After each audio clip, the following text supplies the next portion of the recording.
Hey everyone! Welcome to the Bold and Beautiful 24. I'm Alessio, and I'm so excited to have you here. If you love Bold and Beautiful, then you're in the right place. Make sure to hit that subscribe button and turn on notifications so you never miss a video.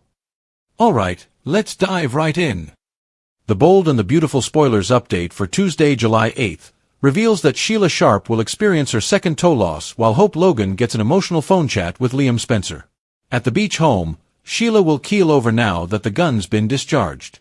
Although it initially seemed like Sheila might have been shot in the chest or stomach, the latest intel pointed to her being shot in the foot instead. In fact, B&B spoilers hint that Sheila will lose a second toe by the conclusion of all this, so the program will find a way to inject some humor into the whole issue. We'll be sure to bring updates on any more news connected to Sheila's part in the turmoil. As for Liam, he'll head to the beach home and take a phone call from Hope outside. Hope will want to check in with Liam since she's still coping with his terminal prognosis, but he'll swear he's not going anywhere anytime soon. After Liam convinces Hope that he loves her more than she can imagine, he'll swear to be there tomorrow and for as many tomorrows after that as he can. Of course, this will be a method to add to the drama as Liam's going to walk into a life-threatening situation. Liam will hear a ruckus and run in to aid Steffi Forrester, but he's going to confront a gunshot wound in the process. Once Liam becomes Luna's next victim, will Steffi take matters into her own hands? Will Steffi pull the firearm away from Luna and fire it in her direction? Regardless, the Bold and the Beautiful spoilers predict that Luna herself may end up on the operating table soon enough. It looks like Luna's plot will take another disastrous turn and make her a shooting victim, too. The paramedics will be called to the site so that all these wounded individuals can ultimately obtain emergency care at the hospital. Grace Buckingham, Lee Finnegan and Bridget Forrester will undoubtedly put their medical expertise to good use. B&B fans won't want to miss John Finnegan's reaction to all the mayhem Luna unleashed, so stay tuned. Lee blames Poppy for the shot fired when Sheila grabs Luna's gun. The Bold and the Beautiful recap for Monday, July 7th, says that Sheila Sharpe took Luna Nozawa's gun and fired a shot. Lee Finnegan also blamed Poppy Nozawa for Luna's problems, so let's speak about everything that happened on Monday's B&B program. Luna tried to get Sheila to agree with her at the beach home and said that Steffi Forrester was the reason they had to go to such great lengths. Sheila told Luna to put the pistol down because she understood from her own experience that it wasn't the correct way to deal with this. Luna made it obvious that she would never hurt her half-brother once Hayes Finnegan's name came up. Steffi wondered how Luna expected her to believe that while she was standing there with a weapon. Luna kept her stance on having a relationship with Hayes and John Finnegan. Sheila tried trying to calm Luna down, but Luna said she had waited long enough to talk to her dad. Luna thought she could have the close relationship with her father that she wanted if Steffi would just quit getting in the way and get past the past. Sheila told Luna to stop threatening Steffi, but Luna said she wasn't and acted like she didn't bring Steffi there to hurt her. Steffi determined that if Luna wasn't going to hurt her, then she'd free Ms. Dillon and get them both out of there so they could contact the cops. After Steffi persisted that Luna wouldn't be part of Finn's life, Luna prevented her from going in the other room. Sheila ultimately dove for Luna's weapon, which led to a struggle. A shot was fired between them that left both Luna and Sheila looking shocked.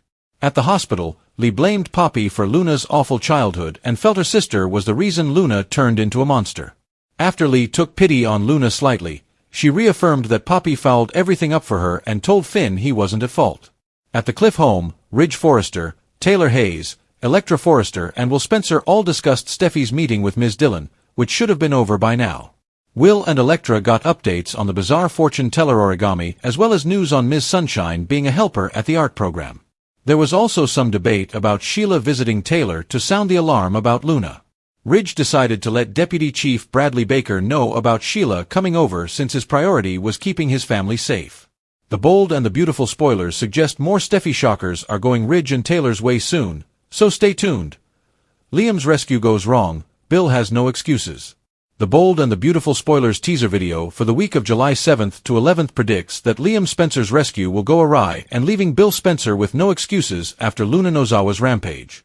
B&B's weekly ad opens off with John Finnegan and Lee Finnegan's recent talk at the hospital, where Lee's been blaming Poppy Nozawa for how Luna turned out. Luna wasn't necessarily born nasty, but Finn still can't have her anywhere near his family now that she's gone so far off the rails. Of course, Finn and Lee don't realize Luna's gotten even more crazy. A gunshot just rang off following Luna and Sheila Sharpe's tussle at the beach house. B&B fans will soon witness that Sheila took a bullet, therefore her life will be at jeopardy in the following episodes. The same applies for Liam, who'll barge in the beach home soon wanting to rescue Steffi Forrester. That rescue will go tragically wrong since Liam will take a bullet as well. Later this week, Finn and others at the hospital will react to many shooting victims being wheeled into the hospital. There'll be a third-person shot in addition to Sheila and Liam, so could Steffi get the upper hand and eventually shoot Luna to stop her? Whatever the case, there'll be some dangerous surgeries thanks to all the injuries that go down. The show's weekly preview video depicts Lee laboring to extract a bullet in the operating room with Bridget Forrester by her side. As for Bill, he'll face some backlash since he's the one who got Luna out of prison. Ridge Forrester and Taylor Hayes will undoubtedly blast into Bill once they hear updates on all the wild Luna news. I have no excuses, and I will regret it for the rest of my life. Bill declares in the marketing clip. Despite Bill's many regrets, he'll merely want a chance to visit Liam in the aftermath of his son's horrific trauma. The bold and the beautiful spoilers indicate Liam will survive the gunshot, but one of the other victims won't get it out of surgery alive. I've seen a lot in my career, more than I'd care to admit. Trauma, chaos, heartbreak, miracles. But nothing prepared me for the day the people I loved most ended up bleeding on the floor of the beach house, and I was powerless to stop it. That morning, I was still trying to make sense of it all. I had this weird gut feeling, something I couldn't shake. My mom, Lee, had just left my office after another tense conversation about Luna. She was adamant Luna wasn't born broken.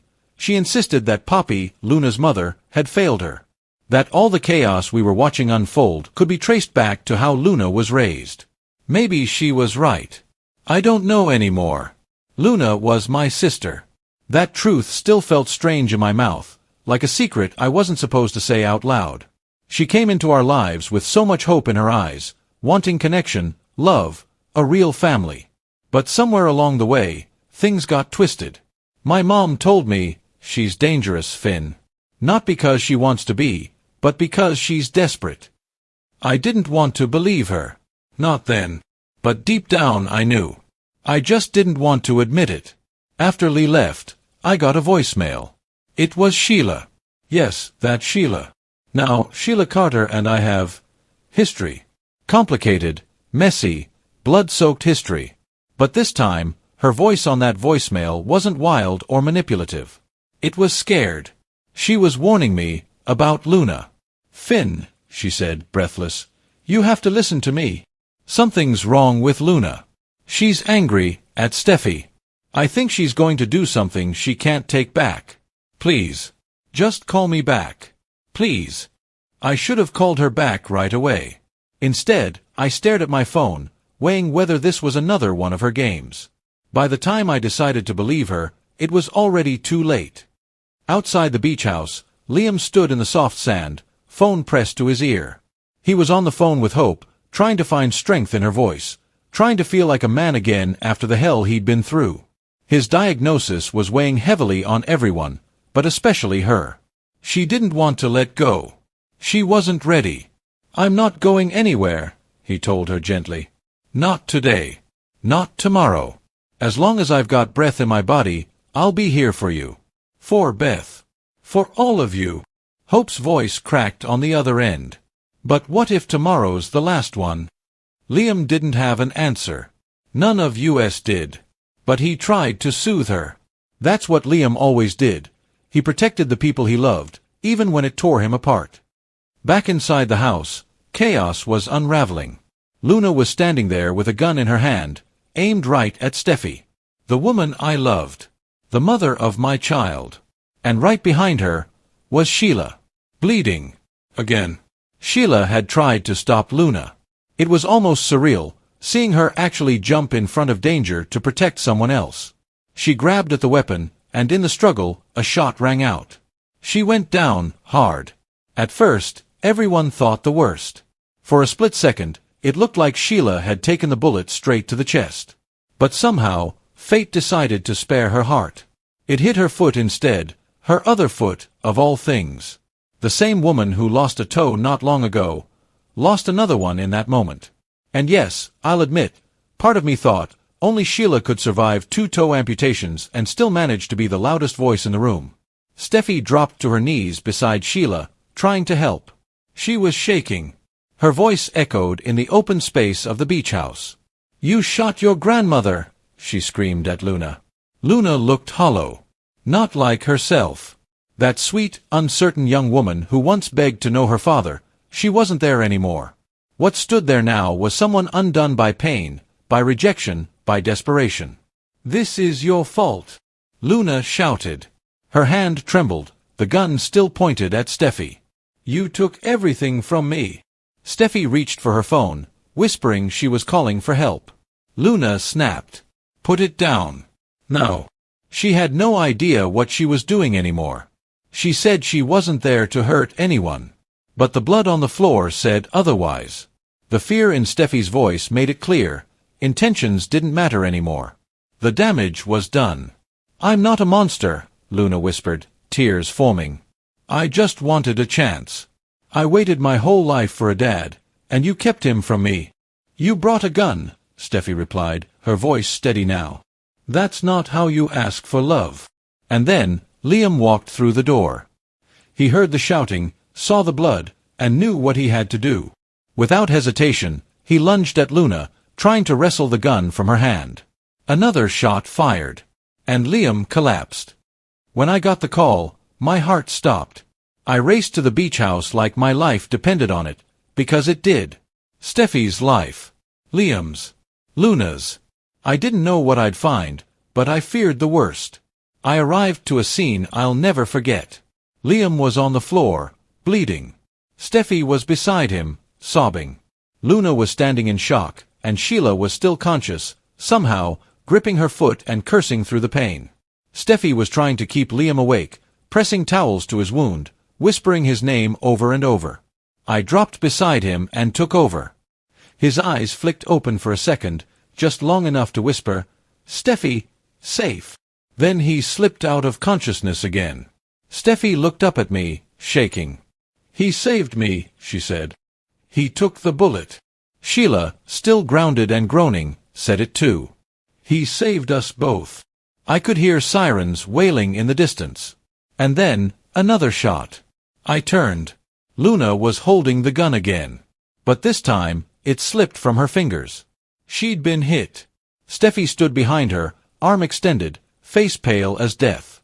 "She was going to shoot again," Steffi murmured. "I didn't have a choice." Luna dropped. And everything went silent.